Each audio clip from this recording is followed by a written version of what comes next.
Hey guys, so I'm getting ready to train. I figured I would share a little bit about how I get my shed to be liftable when it's in the 40s or even a little bit below that in the winter. And you see my little bit of setup here. If you watch any of my videos or follow me on Instagram or BitChute or whatever, you will see that I lift out here sometimes. And if it's super cold, like it is down here in south west Ohio, it is very cold. So it's, like I said, in the 40s today.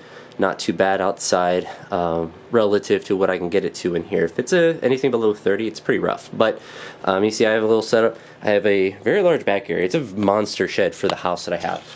So my house itself was about $75,000, and this shed is much bigger than any shed that I've seen anywhere. You could put a couple motorcycles in here. Obviously, I've PR'd my snatch in here from the blocks and from the ground, so there's enough space to lift and to store stuff. In the summer, I put my lawnmower in the area where I'm sitting now. I just leave it outside so I could have more space in here. Lifting is more of a priority than the health of my lawnmower, I suppose.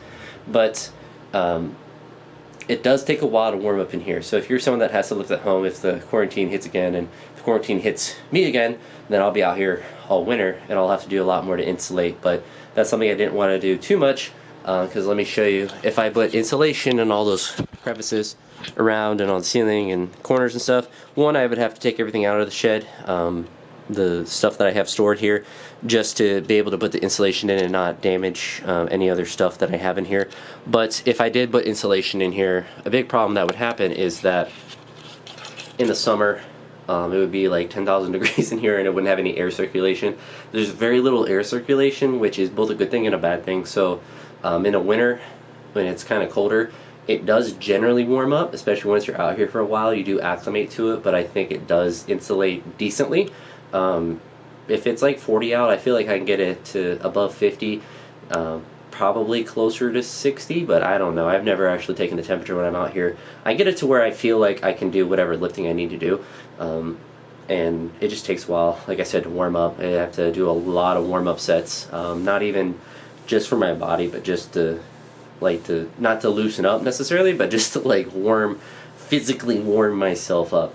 But what I like to do is, so I have actually 3 heaters. One of them, if I put the little one in, then it sets off the power surge, or sets off the power for the power tree that I have. But I have a little heater that's there, which I like to point towards the bar, especially if I'm doing squats or something with the racks that I have. It does kind of warm up the bar, which is something that is a big pain in the butt, is the fact that it's a piece of metal, so it is very cold. I have what I think is a nicer heater back there. It's just something I got from Walmart. It does seem to blow a little bit more heat, and it seems to blow a little bit harder.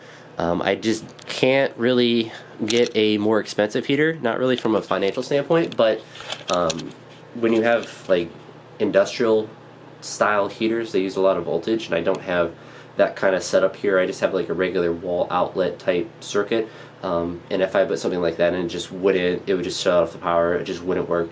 And the only way that I could get a heater like that would be to have an additional generator plus that heater. And as you get nicer with, or more power with the heaters, they become more expensive, and a generator that would be able to power such a heater would also be expensive. So that's a lot of money when I can manage with what I have. I have enough heat as it is, and it's only in the winter, and it's only when I lift here in the winter, and right now it's only when I do block work, so once a week at the most.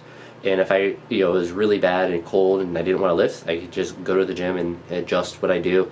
I think they have some blocks, so I might even be able to do the same workout. It's just a little bit, it's nice to lift at the house. It's a 30-minute drive to the gym, and it's nice to save on the gas and listen, pump up your tunes, although I can do that at the new gym, which is really nice. But here, yeah, I don't know. I just like listening at the house sometimes. So it's nice, even if it's warm enough. It's nice to do some from time to time. But here's basically my setup. So you see, I have a little speaker there. I got my water up there, the bar there, bag and everything can be stored back here. Obviously, I can have my camera set up, and you see here it's essentially the angle. I have it a little bit further back in that shelf on top of, I think, what is a piece of the fridge, of the old fridge that I had.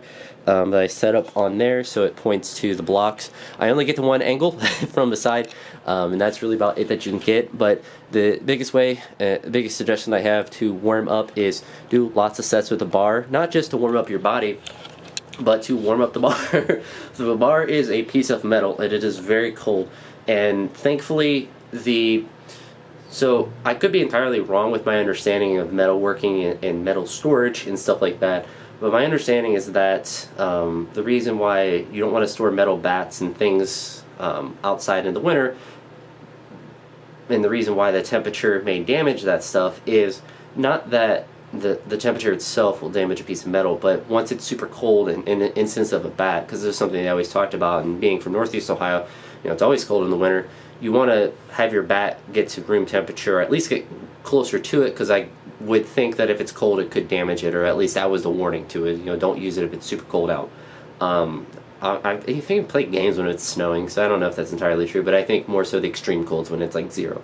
And I think the same thing holds true for bar. And not even just so much that I'm worried that I'm going to damage the bar. I'm worried that the bar is really cold and it makes it really difficult to lift initially. So that's a big reason to do the warm-up sets, is to just warm up the physical bar itself, and also to warm up your body, because joint-wise, thankfully I'm really mobile, so I don't really have to worry about trying to activate things or any sort of shenanigans like that. My biggest thing that I need to do is to get my body temperature up, to get the bar temperature up, and just to be acclimated to being out in the temperature. Listen to some music, maybe watch a couple of YouTube videos, but basically just stay in the shed for 30 minutes, and then I can start doing a normal warm up.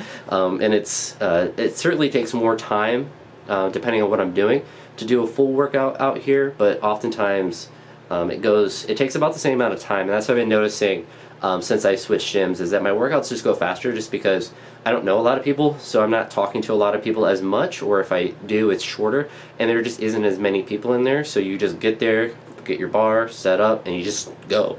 And it's kind of how I like training anyway, so it's definitely been more optimal in the moment. That's something that would happen at my old gym a lot, is just talk to friends, and that's something I will miss, but as far as the actual time of the workout, it's definitely lessened because of that switch. But thankfully, I found a house when I bought one that was cheap enough for my budget, and also had this ginormous shed, which I actually didn't lift at first because I didn't know if it'd be big enough. I lifted out my porch when I got some stuff, and thought about lifting, just squatting and pulling out here, but I needed to make a platform because it was just cement at first. So I have, and I kind of show you the setup of the platform that I have. So I went and got a big piece of plywood from Home Depot, and I have these stall mats. I have a layer of mat that's just on the ground, and then I have the plywood and stuff on top of it, and the mats next to it. And I also have a bunch of, you see on the wall where I have some extra insulation that was left over, that I just nailed kind of randomly, and I think that probably helps a little bit too. But behind that, this piece is a linoleum, if I can say that correctly, is more insulation. I figured that would help more. I don't know if that's actually true, probably not, but the more stuff that you have in the shed, just around, I think that will insulate better. Just I'll show you. So I just have a bunch of crap that's just up there. I think that probably helps. Just any sort of natural insulation there. But what I have to do with that shed, or with the platform, is I set that up, nailed it down, and I have a linoleum under the plywood to make it even with the rubber mat, and it's actually really even, and done some really good lifts out here, PR'd my snatch out here and my snatch off blocks. But I do have an issue with, let me see if I get it pointed. There we go. About right there on the rubber mat under that block is a little bit of a divot, and I think that was either here previously or it just made worse for me lifting out here. But I've had to do some creative things and put some of the roof tile under there, some cement, cement filler, different things under there to try to get it to be as even as possible. And it's not so much that I'm worried about if the floor is slightly uneven, but it's more so I just don't like the dip, because then the bar will roll into that dip, and you can't really move the bar around as freely as you would like. So I think I've mostly fixed that, but since I've been doing block work, it hasn't really been an issue. The blocks kind of negate the floor in itself. But yeah, now that I'm using this video as kind of part of my warm-up, because I'm out here getting acclimated to temperature, I'm going to start getting hands on bar, feet under bar. If you understand that meme, then you're deep in the weightlifting Instagram.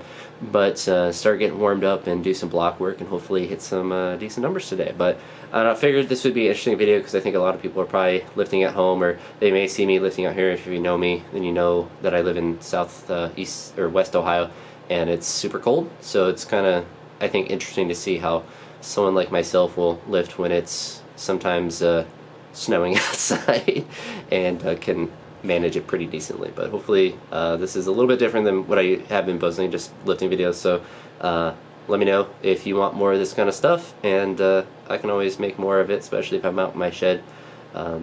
It's very easy to make these kind of videos, just to talk and ramble about stuff. But I'll talk to you all in the next one, and I'll see you all later. Peace.